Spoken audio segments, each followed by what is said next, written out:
ọjọ́ kejìlá oṣù kẹfà ọdún 1993 ó jẹ́ ọjọ́ mọ́lẹ́gbàgbé fún gbogbo ọmọ orílẹ̀-èdè Nàìjíríà. èyí ló mú tí wọ́n fi máa ń ṣe ìrántí ọjọ́ yìí ní gbogbo ọdọọdún. ẹ gbọ́ ná kí ló ṣẹlẹ̀ ní ọjọ́ yìí àti ń pè gan Tani Mọ́ṣúdì Káṣímáwò Ọláwálé Abíọ́lá M.K.O. ẹ gbọ́ wìrìwìrì lórí ètò yìí lọ́jọ́ tèmi. ẹ bá ń wá nǹkan fìdílé àbí kẹ́ ẹ fìdílé nǹkan kí ẹ máa bá mi bọ̀ lórí ètò. kò sẹ́yẹ náà tí ó dorí kodò bí àdán àfẹ̀yí tẹ̀jẹ̀ ó tẹnu rẹ̀ jáde.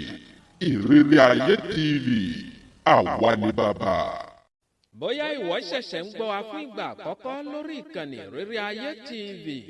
ọdún ni mí kì í ṣàìmọ̀ fọlọ́kọ yín Muhammadu Akówódé Babakúrédé tí gbogbo èèyàn ń pè ní ohun ìfẹ́ SOMIDA Sẹ́ríkì ọlọ́pọlọ number 1 máyégún gbogbo sọ̀rọ̀. gbogbo ẹ̀yin tẹ́ ń gbọ́ wa tẹ́ ń wò wá tẹ́ ẹ̀ tí ì darapọ̀ mọ́ wa lórí ìkànnì yìí. ẹ bá wa tẹ ibi pupa tí wọ́n kọ subscribe sí nísàlẹ̀ yìí kẹ́ ẹ fi darapọ̀ mọ́ wa lórí ìkànnì Ìrírí Ayé TV. kò sì ní jẹ́ kẹ́ ẹ mọ pàdánù àwọn ètò wa ní kété tá a bá ti bọ́ sórí ètò. kẹ́ ẹ sì mọ́ gbàgbé ẹ mọ bá wa pín kiri fún àwọn èèyàn yín kí wọ́n lè jẹ nínú àwọn àǹfààní ọlọ́kan-ò-jọ̀kan tá à ń gbé wá sí orí ìkànnì yìí. a sì ń retí ìrànlọ́wọ́ látọ̀dọ̀ yín o. ẹ ràn wá lọ́wọ́ lórí ìkànnì yìí kẹ́ ẹ lè mọ gbádùn wa jù báyìí lọ. bóyá ẹ bá fẹ́ gbé ìrànlọ́wọ́ fún wa lórí ètò yìí náà ni. ẹ bá ohun ìfẹ́ SOMIDA sọ̀rọ̀ lórí nọ́mbà àtẹ̀wò lójú ẹ̀rọ yín lọ́wọ́lọ́wọ́ yìí. +229 97 74 76 51 fún àǹfààní ẹ̀yin tẹ́ gbọ́ English. ẹ tẹ +229 97 74 76 51. ẹ ṣeun púpọ̀. Tani Mọ́ṣúdì Káṣímáwò Ọláwálé Abíọ́lá M.K.O.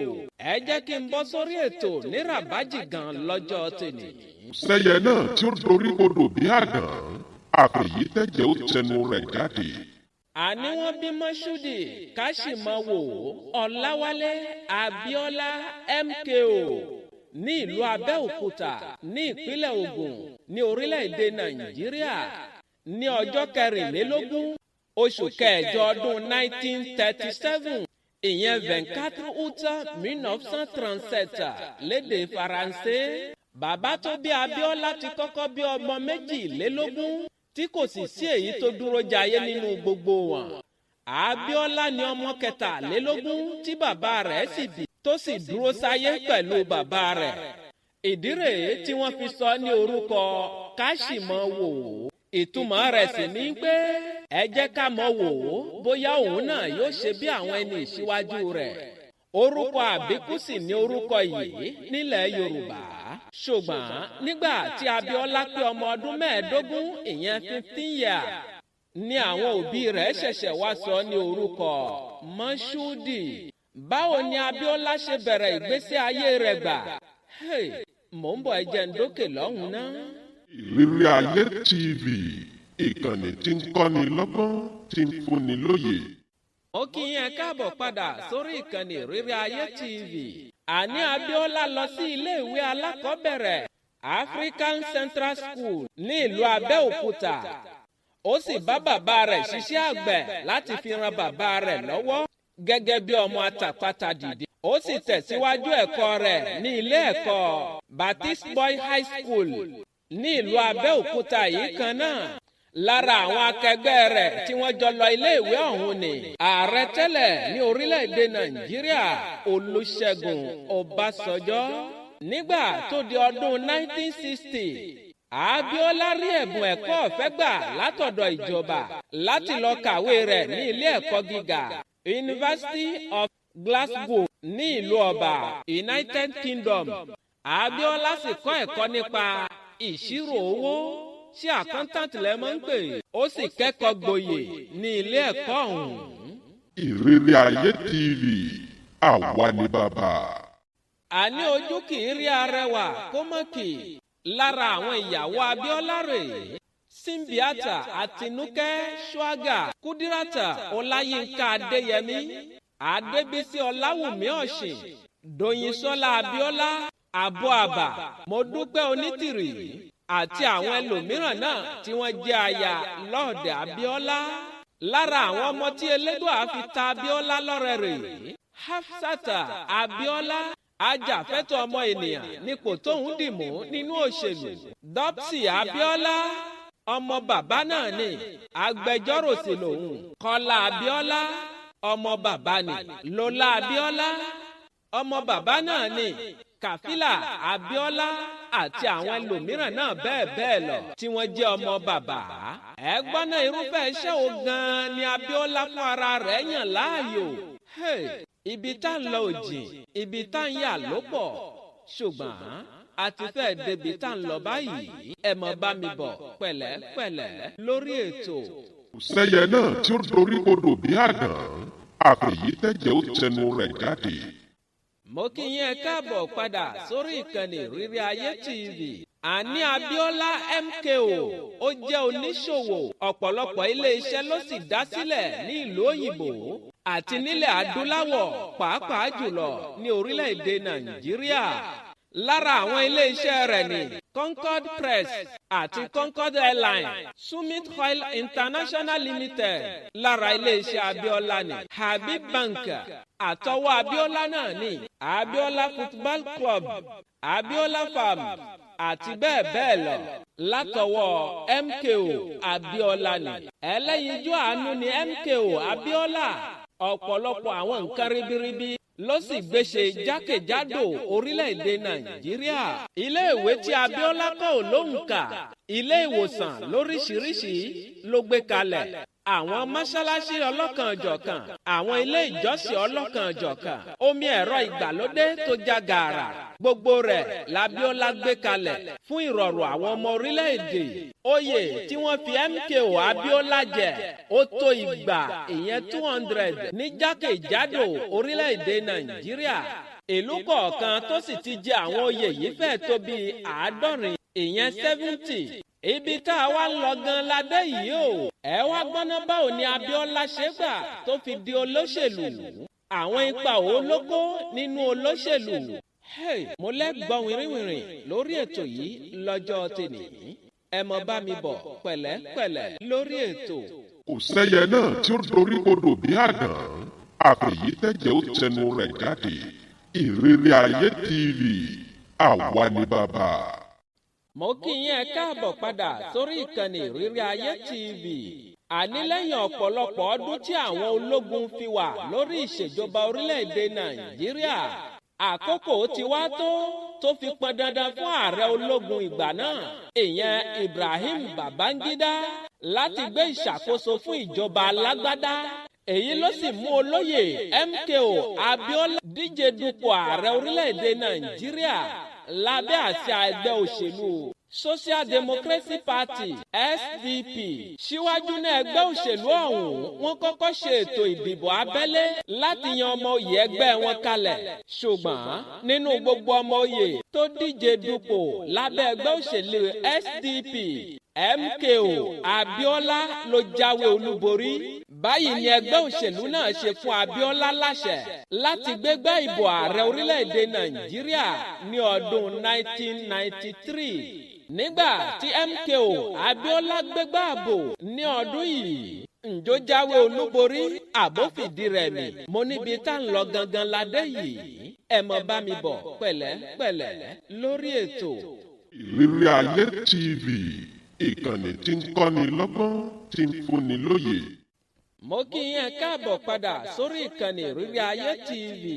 Àní M.K.O Abíọ́lá ó figagbága pẹ̀lú alátakò rẹ̀ Elhaja Bashir Tofa tó wá láti inú ẹgbẹ́ òṣèlú National Republican Convention NRC. Ẹ má fi ṣèbínú tí n bá ń ṣe àwọn orúkọ yìí pé ọmọ orílẹ̀-èdè Benin ni mí, mò ń fi òye gbé e nì. Nínú ètò ìdìbò yìí, àkàìmọye ìbò ní M.K.O Abíọ́lá fi mú ẹ̀yìn Alhaji Bashiru balẹ̀ tó sì gbégbá orókè. Ariwo ta ní orílẹ̀-èdè Nàìjíríà ní ọjọ́ yìí, ìyẹn ní ọjọ́ 12 oṣù kẹfà ọdún 1993 mo níbi tá ń lọ gangan ládé yìí.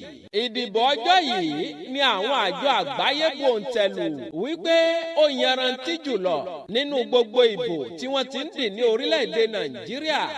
Torí ìdìbò yìí kò ní màkàrúrù nínú, ó lọ ní ìrọwọ́rọsẹ̀ ní ọjọ́ yìí. Ètò ìdìbò yìí kò sì ní àfiwé nínú gbogbo ìdìbò tó ti ń wáyé ní orílẹ̀-èdè Nàìjíríà títí fi dè ní eléni. Kí ló wá ṣẹlẹ̀ tí M.K.O Abiola ò fi dépò ààrẹ lẹ́yìn tó jáwé olúborí nínú ìdìbò ọ̀hún? Gbogbo àwọn ọmọ káàárọ̀ oòjíire, gbogbo àwa ìwé ìwòyí tí a mọ̀ nípa M.K.O Abiola, ẹ já farabalẹ̀ ká gbọ́ ìtàn ọ̀hún délẹ̀ lẹ́kùnrẹ́rẹ́. Mò ń bọ̀ mi tí ì dé. Kò sẹ́yẹ náà tí ó dorí kodò bí àdán, àfẹ̀yí tẹ̀jẹ̀ ó tẹnu rẹ̀ jáde. Ìrírí Ayé TV, àwa ni bàbá. Àní lẹ́yìn tí M.K.O Abiola jáwé olúborí nínú ìdìbò ọ̀hún, ohun tó ṣe ni láàánú ni wípé ààrẹ ológun ìgbà náà, ìyẹn Ibrahim Babangida, ó wọ́gi lé èsì ìdìbò ọ̀hún. Kábíyèsí Ọlọ́run. Èyí sì fẹ́ dá ogun sílẹ̀ ní orílẹ̀-èdè Nàìjíríà nígbà náà lọ́hùn-ún, pàápàá jùlọ nílẹ̀ Yorùbá. Ìbẹ̀rù gbójó ní Babangida padà fi gbé ìjọba kalẹ̀ tó sì fi olóyè Ernest Shonekan sí ipò ìṣàkóso gẹ́gẹ́ bí olórí ìjọba fìdíhẹ́. Ṣùgbọ́n ọjọ́ òtọ́jọ́, oṣù òtóṣù tí ìjọba ológun mìíràn, èyí tí ọ̀gágun Sani Abacha léwájú rẹ̀, àwọn náà gba ìjọba lọ́wọ́ Shonekan ní ọdún 1993 yìí kan náà. Àdàbà gbogbo wọn kúkú ń pògèdè bíi pẹ́yẹlé Abiola ò gbọ́, ẹyẹlé M.K.O gbọ́, ó fọwọ́ lẹ́rọ̀ ohun òṣè wọn ni. Ṣùgbọ́n nígbà tó di ọdún 1994, olóyè M.K.O Abiola kéde ara rẹ̀ ní ìpínlẹ̀ Èkó gẹ́gẹ́ bí ààrẹ orílẹ̀-èdè Nàìjíríà. Ààrẹ di méjì lórílẹ̀-èdè kan ṣoṣo. Kí ló wá ṣẹlẹ̀ lẹ́yìn ìkéde Abiola gẹ́gẹ́ bí ààrẹ orílẹ̀-èdè Nàìjíríà? Mò ń bọ̀ mi tí ì dé, ẹ jẹ́ mú mi díẹ̀ náà. Ìrírí Ayé TV, ìkànnì tí ń kọ́ni lọ́gbọ́n, tí ń fúnni lóye. Àní ní kété tí Abiola kéde ara rẹ̀ gẹ́gẹ́ bí ààrẹ orílẹ̀-èdè Nàìjíríà tán, ní ìjọba Sani Abacha ó rán àwọn ikọ̀ ọlọ́pàá tó tó bí 200, ìyẹn 200, láti wá mú M.K.O Abiola. Wọ́n sì fi ẹ̀sùn ìṣọ̀tẹ̀ sí ìjọba àpapọ̀ kan M.K.O Abiola.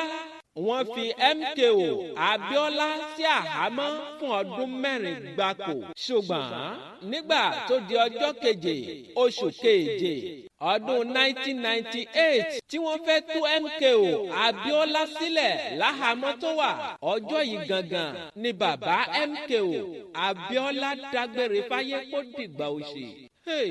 Kòkòrò jẹ́ agbádùn obì tó gbó. Ìbànújẹ́ gba gbogbo orílẹ̀-èdè Nàìjíríà, pàápàá jùlọ gbogbo ilẹ̀ Yorùbá káàkiri àgbáyé. Torí pé M.K.O Abiola ó jàfẹ́tọ̀ọ́ rẹ̀, ìyẹn ààrẹ orílẹ̀-èdè Nàìjíríà. Ṣùgbọ́n àwọn ọlọ́tẹ̀ ò jẹ́ kó rípò ọ̀hún dé. Abiola ni ààrẹ ọ̀nà kakanfò 14 fún gbogbo ilẹ̀ Yorùbá. Ká tó rẹ́yẹ bí ọ̀kìn, ó dọ̀run alákejì. Ìdí rèé tí wọ́n sì fi máa ń ya ọjọ́ 12 oṣù kẹfà ọdọọdún sílẹ̀ láti fi ṣe ìrántí bàbá wa M.K.O Abiola tó jáwé olúborí nínú ètò ìdìbò ààrẹ orílẹ̀-èdè Nàìjíríà ní ọdún 1993. Ṣùgbọ́n tí wọn ò padà jẹ́ ó dépò ọ̀hún. Ọ̀pọ̀lọpọ̀ àwọn nǹkan ribiribi, àwọn nǹkan ìrántí ni wọ́n fi sọrí M.K.O Abiola ní orílẹ̀-èdè Nàìjíríà láti fi máa ṣèrántí rẹ̀. Ẹ jẹ́ kí n ka díẹ̀ fún yín, ẹ máa bá mi bọ̀ pẹ̀lẹ́pẹ̀lẹ́ lórí ètò. Kò sẹ́yẹ náà tí ó dorí kodò bí àdán, àfẹ̀yí tẹ̀jẹ̀ ó tẹnu rẹ̀ jáde. Àní lára àwọn ohun ìrántí tí wọ́n fi sọrí M.K.O Abiola lẹ́yìn ikú rẹ̀, àwọn rèé: pápá ìṣeré tó wà ní Kùtọ̀, wọ́n pe pápá ìṣeré ọ̀hún ní M.K.O Abiola Stadium. Ilé ẹ̀kọ́ gbogbo nìṣe ìjọba ìpínlẹ̀ Ògùn, tó wà ní ìlú abínibí rẹ̀ ìyẹn Abẹ́òkúta. Wọ́n pe ilé ẹ̀kọ́ ọ̀hún ní Moshood Abiola Polytechnic. Ọ̀pọ̀lọpọ̀ ìlú ní orílẹ̀-èdè Nàìjíríà ní èrè M.K.O Abiola wà láti máa fi ṣèrántí rẹ̀. Bẹ́ẹ̀ bá gbàgbé, ọdún 2018 ní ìjọba àpapọ̀ lábẹ́ àṣẹ ààrẹ Muhammadu Buhari fi àmì ẹ̀yẹ tó ga jùlọ ní orílẹ̀-èdè Nàìjíríà dá òkú Abiola lọ́lá. Àmì ẹ̀yẹ yìí ni wọ́n ń pè ní GCFR. Ká tó rẹyẹ bí ọ̀kìn ó dọ̀run alákejì. Bàbá wa Moshood Káṣímọ́wò Ọláwálé Abiola afẹ́ ọ̀, ṣùgbọ́n ọba mi elédùn afẹ́ ọjọ́ wa lọ. Sùn re bó o bá dọ̀run, bó o bá délé kó o kílé, bó o bá dọ̀nà kó o kọ́nà, mọ́jọkùn mọ́jẹkòló. Ohun tí wọ́n bá ń jẹ lájùlé ọ̀run ni kó o bá wọn jẹ o. Ó dìgbére, ó dàrínà kù, ìpàdé dojú àlà. Kárìíra lọ́rùn ló jàjù, kò yẹ ká fàyè ṣàárì mọ́. Kárìíra lọ́rùn ló jàjù, kò yẹ ká fàyè ṣàárì mọ́. Ìtàn M.K.O Abiola pọ̀ jù báyìí lọ, ṣùgbọ́n níwọ̀nba ṣókí kábà lè máa rántí ìdí tí wọ́n fi ya ọjọ́ 12 oṣù kẹfà ọdọọdún sílẹ̀ ní orílẹ̀-èdè Nàìjíríà náà ni mo fi mú eléyìí wá fún yín lọ́jọ́ tèmi. Bẹ́ẹ̀ bá gbàgbé, ìrántí yìí wáyé ní ọjọ́ ajé tó wá lọ yìí ní orílẹ̀-èdè Nàìjíríà lábẹ́ àṣẹ ààrẹ tuntun tí wọ́n ṣẹ̀ṣẹ̀ dìbò yàn, ààrẹ Bọ́lá Ahmed Tinubu Jagaban. Mọ́nítẹ́ ẹ bá gbádùn rẹ̀ ẹ bá ń tẹ láìkà ìyẹn àtàǹpàkò tó gbẹnu sókè nísàlẹ̀ yìí. Gbogbo ẹ̀yin náà tẹ̀ sí ń gbọ́ wa tẹ́ ń wò wá tẹ̀ tí darapọ̀ mọ́ wa lórí ìkànnì yìí. Ẹ bá wa tẹ ibi pupa tí wọ́n kọ subscribe sí nísàlẹ̀ yìí kẹ́ ẹ fi darapọ̀ mọ́ wa lórí ìkànnì Ìrírí Ayé TV. Kò ní jẹ́ kẹ́ ẹ mọ pàdánù àwọn ètò wa ní kété tá a bá ti bọ́ sórí ètò. A sì ń retí ìrànlọ́wọ́ látọ̀dọ̀ yín o. Ẹ fi ọwọ́ ọlá yín pa wá lára lórí ètò yìí kẹ́ bá lè mọ gbádùn wa jù báyìí lọ. Bóyá ẹ bá fẹ́ gbé ìrànlọ́wọ́ fún wa lórí ètò yìí náà ni ẹ bá ohun ìfẹ́ SOMIDA sọ̀rọ̀ lórí nọ́mbà tẹ́ ń wò lójú ẹ̀rọ yín lọ́wọ́lọ́wọ́ yìí +229 97 74 76 51 fún àǹfààní ẹ̀yin tẹ́ gbọ́ English. Ẹ tẹ +229 97 74 76 51. Ẹ ṣeun púpọ̀. Ìrírí Ayé TV, àwa ni bàbá. Ẹ̀yà àgbè mi ṣetán rèlú ìdáró, bẹ́ẹ̀ lẹ́yà àlùkò mi ṣetán rèlú ìkosùn, lékèlékè mi ṣetán rèlú ìkẹfùn. Mímọ fẹlẹ́ ìṣèlọ lọ́jọ́ tèmi, mi ò ní lọ̀lọ́ ẹja tó lọ tí ò dé sàlẹ̀ omi, bẹ́ẹ̀ ni mi ò ní lọ̀lọ́ kọ̀ǹkọ̀ tó lọ tí ò dé sàlẹ̀ odò. Èmi ní mọ̀ wá, ẹ̀yin ní mọ̀ bá, ọ̀bẹ ní bẹ́ṣọ àtẹlẹsẹ̀ á sì bẹ̀nà wò. Ẹni tó bá ní mọ́bọ̀ òun ní ní débà o. Muhammadu Akowode Bakorede tí gbogbo èèyàn ń pè ní ohun ìfẹ́ SOMIDA, Sẹ́ríkì ọlọ́pọlọ number 1, máyégún gbogbo sọ̀rọ̀. Mo ń dágbére lórí ètò, kì í ṣe tikú kì í ṣe tàrùn. Pàdé mi àti ó tún di ní kòpẹ́kòpẹ́ lórí àkọ́tún ètò. Títí ìgbà tá a tún máa pàdé, mi ò fi ń sínú ìbànújẹ́ o, mi ò ní dé bá yín nínú ìbànújẹ́. Ó dàbọ̀. Kò sẹ́yẹ náà tí ó dorí kodò bí àdán, àfẹ̀yí tẹ̀jẹ̀ ó tẹnu rẹ̀ jáde. Ìrírí Ayé TV, àwa ni bàbá.